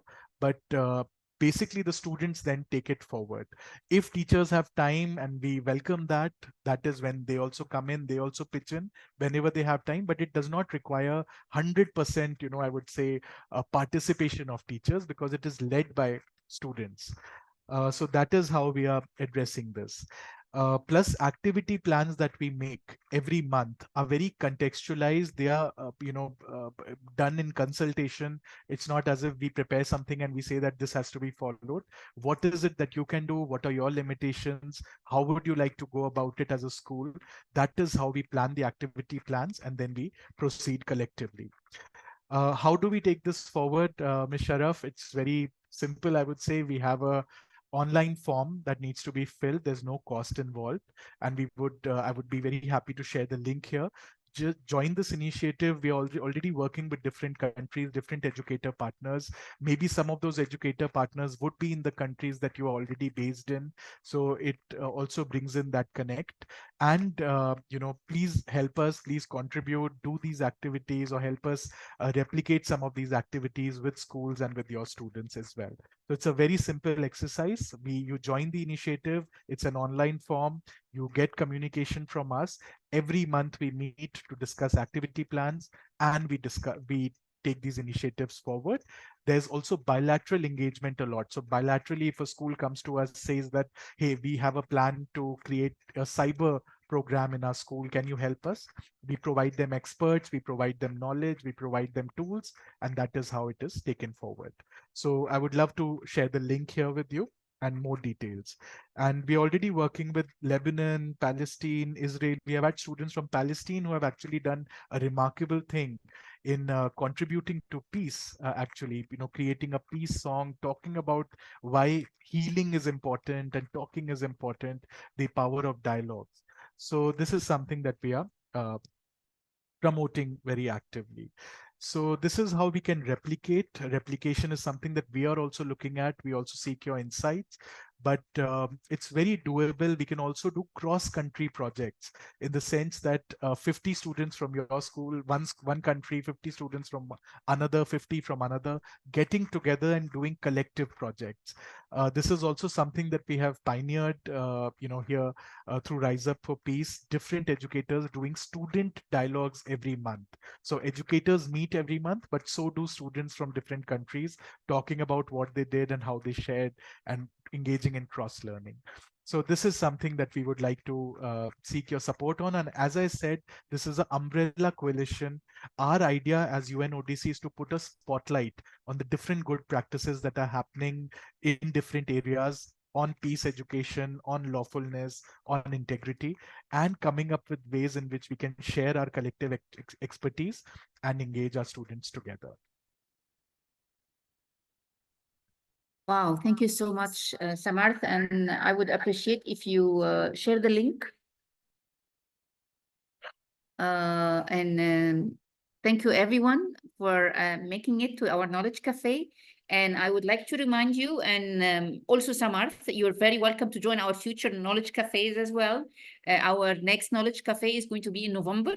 So please mark your calendar and see you next month. And goodbye. Thank you so much. And it was such an honor to be with all of you. Thank you very much. Thank you, Samarth, and thank you, everyone. Thank you, everyone. Thank you. Have a good day. Thank you. Bye-bye. Bye-bye. Thank you. Bye-bye. Bye-bye.